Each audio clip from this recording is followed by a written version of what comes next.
देखिए न्यूज़पेपर में बहुत ही अच्छा एक एडिटोरियल आया है, तो इस न्यूज़ को हम एनालाइज करने वाले हैं इस वीडियो में। सो मेरा नाम है कीर्ति राघव। हमारे एसवीपी इंस्टीट्यूट चैनल पे आपको काफ़ी तरीके की इन्फॉर्मेटिव वीडियो जो है वो प्रोवाइड की जाती है। तो जिसने सब्सक्राइब नहीं किया है सो हमारे चैनल को सब्सक्राइब कर लीजिए। सबसे पहले बात करेंगे इंदिरा की इमरजेंसी ने रखी पहली गैर कांग्रेसी सरकार की नींव। तो मतलब पहली गैर कांग्रेस सरकार वो किस प्रकार से कब आई, सो इस वीडियो में हम वो चीज़ें कवर करने वाले हैं। स्टार्ट करते हैं। स्वतंत्रता प्राप्ति के बाद भारतीय लोकतंत्र की शैशव अवस्था को सुदृढ़ स्थिति तक पहुंचाने की स्वाभाविक जिम्मेदारी भारतीय राष्ट्रीय कांग्रेस को मिली थी। देश की इस पहली राजनीतिक पार्टी को चुनौती देने वाला कोई दूसरा राजनीतिक दल नहीं था, इसलिए इसे संपूर्ण बहुमत के साथ देश पर लंबे समय तक शासन करने का अवसर भी प्राप्त हुआ था। इंदिरा गांधी के शासनकाल तक आते आते भ्रष्टा ने जो जड़ें जमाने शुरू कर दी थी, वह जनता में ऐसा असंतोष उभरा कि छोटी छोटी राजनीतिक पार्टियां एकजुट होने लगी। मतलब यह कि गठबंधन छोटी छोटी पार्टियों का एक साथ होने लगा, क्योंकि एक इमरजेंसी एक बड़ी पार्टी थी जिसके कंपैरिजन अगर देखा जाए तो बाकी जो पार्टीज थी वो काफ़ी ज़्यादा छोटी थी। तो इसकी वजह से छोटी छोटी राजनीतिक पार्टी इसके अगेंस्ट में, मतलब इसके कंपैरेटिवली एक दूसरे को एकजुट करने लगी और गठबंधन करने लगी। सो इमरजेंसी काल ने कांग्रेस के प्रति जनता में आक्रोश भर दिया और उस समय कांग्रेस सबसे बड़ी पार्टी थी। उस समय कांग्रेस जो थी वो एक सबसे बड़ी पार्टी थी और उसके साथ में कोई भी विपक्ष, उसके सामने कोई भी नहीं था। तो जेपी ने निर्णय लिया कि सभी विपक्षी पार्टी को मिलाकर राष्ट्रीय स्तर पर कांग्रेस सरीखी पार्टी का गठन जो है वो कराया जाएगा। और इसके लिए उन्होंने सभी पार्टियों से संपर्क किया। सोशलिस्ट, बाकी कांग्रेसी घड़ा, दक्षिणपंथी से लेकर वामपंथी तक सबसे जनता पार्टी के नाम से जो है वो बने रहे मोर्चे में शामिल होने का अनुरोध जो है वो किया गया। वामपंथियों ने इस मोर्चे में शामिल होने से मना कर दिया था। बाकी सभी विचारधारा के लोग जेपी के ऐलान पर जनता पार्टी में शामिल हो गए थे, क्योंकि जिस लोगों के मन में, जिस पार्टी के मन में इस कांग्रेस पार्टी को लेकर आक्रोश था वो छोटी छोटी पार्टी थी। तो सभी के द्वारा इस तरीके का गठबंधन जो है मतलब ये साथ में एकजुट हुआ गया। सो इंदिरा गांधी ने 1975 में देश में इमरजेंसी लगा दी थी, जिसका विरोध उस समय की लगभग सभी विपक्षी पार्टियों ने किया और यहाँ तक कि कांग्रेस के भी कई नेताओं ने इमरजेंसी की वजह से पार्टी छोड़ दी थी और इंदिरा गांधी के इस कदम का जो है विरोध करने लगे। तो सरकार का विरोध करने वाले खेमे का लीड कर रहे थे और उस समय के जाने माने सोशलिस्ट नेता जयप्रकाश नारायण जो थे वो उस टाइम पे लीड कर रहे थे। इसमें हम बात करते हैं जनता पार्टी की कि इमरजेंसी के आक्रोश से जनता पार्टी थी वो उभरी थी। तो जनता पार्टी जो थी 23 जनवरी 1977 को हुई थी, मतलब उसकी पैदाइश जो थी उस टाइम पे ये उभरी थी। और राष्ट्रीय स्तर की अहम पार्टियों में लोकदल, सोशलिस्ट पार्टी, जनसंघ और कांग्रेस का जनता पार्टी में मर्जर हो गया था। जनता पार्टी का मकसद कांग्रेस के विरोध में देश को एक विकल्प देना था, मतलब ताकि लोगों के पास एक चॉइस हो कि वो एक ही पार्टी को सपोर्ट ना करे जो उसके सामने थी, बाकी उनके पास में विकल्प हो कि जो उनको पसंद आए, जो उनके अकॉर्डिंगली काम करे, तो उस हिसाब से वो उस पार्टी को चुन सके। और इंदिरा गांधी को सत्ता से बेदखल करना था। सो मार्च 1977 में लोकसभा के चुनाव हुए और जयप्रकाश नारायण जनता पार्टी का ही एक चेहरा थे, लेकिन उन्होंने पहले से तय कर लिया था कि वे किसी भी पद को नहीं लेंगे। और यही वजह थी कि जनता पार्टी ने इंदिरा गांधी के खिलाफ किसी एक नेता को आगे रखकर चुनाव नहीं लड़ा।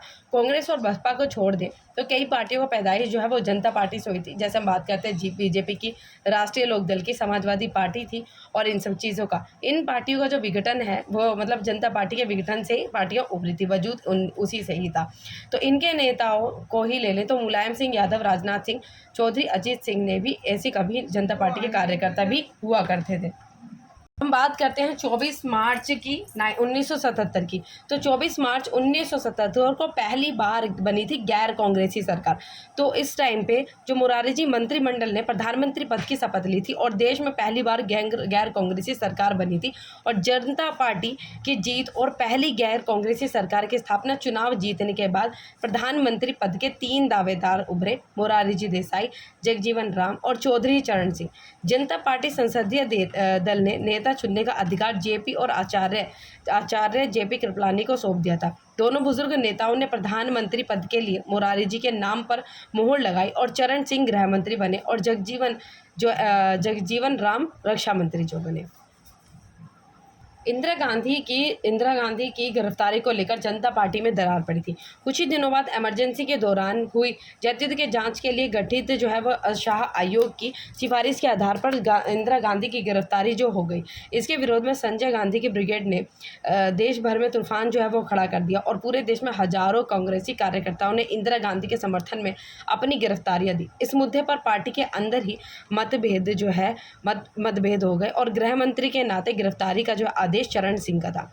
प्रधानमंत्री मोरारजी देसाई इसमें सहमत नहीं थे और मसले के चलते मतभेद भी जो हैं वो बढ़ते चले गए। आखिरकार चरण सिंह ने सरकार से इस्तीफा दे दिया और कुछ दिनों बाद चरण सिंह ने अपनी ताकत दिखाने के लिए दिल्ली के फोर्ट क्लब पर एक विशाल किसान रैली की और माना जाता है कि चरण सिंह ने ये रैली मोरारजी सरकार को अपनी ताकत से वाकिफ कराने के लिए की थी और चरण सिंह को दोबारा मंत्रिमंडल में शामिल कर लिया गया। इस बार उन्हें उप प्रधानमंत्री और वित्त मंत्री का पद दिया गया और पार्टी के अंदर के मतभेद को खत्म करने के लिए बाबू जगजीवन राम को भी उप प्रधानमंत्री बनाया गया। यह पहला मौका था जब देश में एक साथ दो उप प्रधानमंत्री बनाए गए थे। जनता पार्टी के मतभेद से इंदिरा गांधी जो है फिर सत्ता में की वापसी। फिर बात करते हैं हम जुलाई 1979 में, जब चरण सिंह ने बगावत कर दी और उसके खेमे के करीब 90 सांसदों में मोरारजी देसाई सरकार ने समर्थन वापस लेकर अविश्वास प्रस्ताव पेश कर दिया और चरण सिंह को इसके लिए संजय गांधी और इंदिरा गांधी का भी समर्थन मिला। राजा नारायण, जॉर्ज फर्नांडिस जैसे पुराने समाजवादी चरण सिंह के साथ हो गए और चरण सिंह की लीडरशिप में जनता पार्टी के नाम से कई पार्टी जो है वो बनाई गई, जिसका नाम कुछ ही दिनों बाद लोकदल जो है वो रख दिया गया। 20 अगस्त 1979 को चरण सिंह देश के प्रधानमंत्री बन गए, पर इंदिरा गांधी के समर्थन वापस लेने की वजह से चरण सिंह को इस्तीफा देना पड़ा और राष्ट्रपति ने 20 अगस्त 1979 को लोकसभा भंग कर दी और चौधरी चरण सिंह एक ऐसे प्रधानमंत्री रहे जिन्होंने कभी सांसद का सामना नहीं किया। जनता पार्टी ने 1980 के लोकसभा चुनाव में जगजीवन राम को प्रधानमंत्री पद का उम्मीदवार बनाकर चुनाव लड़ा, पर उनकी करारी हार हुई और इस चुनाव में कांग्रेस ने 2/3 बहुमत के साथ सत्ता में वापस की और इंदिरा गांधी फिर से प्रधानमंत्री बन गई। इमरजेंसी के दौरान इंदिरा गांधी के खिलाफ बगावत का झंडा बुलंद करने वाले चंद्रशेखर, मोहन दरिया, रामधन और कृष्णकांत की युवा तुर्कों की चौकड़ी भी थी। इस जमात में जगजीवन राम और हेमंती नंद बहुगुणा जैसे कांग्रेसी भी शामिल थे, जो इमरजेंसी के दौरान इंदिरा गांधी के साथ रहते हुए सत्ता जो है सुख भोग रहे थे। और हम बात करते हैं कि अटल जी ने पहली बार जो है वो पूरे 5 साल चलाई थी गैर कांग्रेसी सरकार।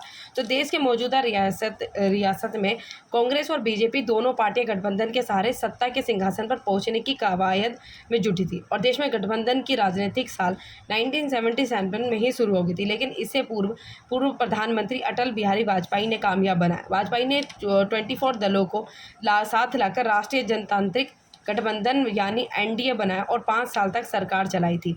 अटल की यह उपलब्धि इसलिए भी खास थी क्योंकि उनसे पहले कोई भी गठबंधन सरकार 5 साल का अपना कार्यकाल पूरा नहीं कर पाई थी और 1998 में एनडीए का जो है वो गठन हुआ था। अटल बिहारी वाजपेयी ने बीजेपी को शून्य से शिखर तक पहुंचाने का काम किया और 1998 में एनडीए का गठन जो है वो किया गया और इस बार एनडीए ने करीब जो है इसमें भी बताया गया है कि गैर कांग्रेसी सरकार के गठन के दशा में यह पहला कदम था और हालांकि एक ही साल में गठबंधन जो है वो टूट गया था जब जयललिता ने समर्थन वापस ले लिया था। इसके बाद 1999 में अटल बिहारी वाजपेयी ने कुछ नए दलों के साथ मिलकर गठबंधन बनाया और प्रधानमंत्री बने। 1999 में देखा जाए तो अटल बिहारी वाजपेयी सरकार को गिराने के लिए पूरी भूमिका तैयार की गई थी, लेकिन 13 महीने की वाजपेयी सरकार के लिए यह एक सुनहरा मौका था।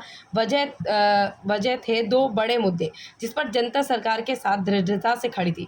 पहला था परमाणु परीक्षण और दूसरा था कारगिल वॉर। 1999 के लोकसभा चुनाव में बीजेपी ने ही इन्हीं 2 मुद्दों को भुनाने की कोशिश जो है वो की और पार्टी की उम्मीद थी कि चुनाव में इसका फ़ायदा जरूर मिलेगा। एक तरफ जहां परमाणु परीक्षण के मामले में पूरा देश वाजपेयी सरकार के साथ खड़ा था, वहीं कारगिल में घुसपैठ के दौरान जिस तरह से सरकार ने कड़े फैसले लेते हुए पाकिस्तान घुसपैठियों को भगाया, उसकी याद भी लोगों के जहन में ताज़ा थी।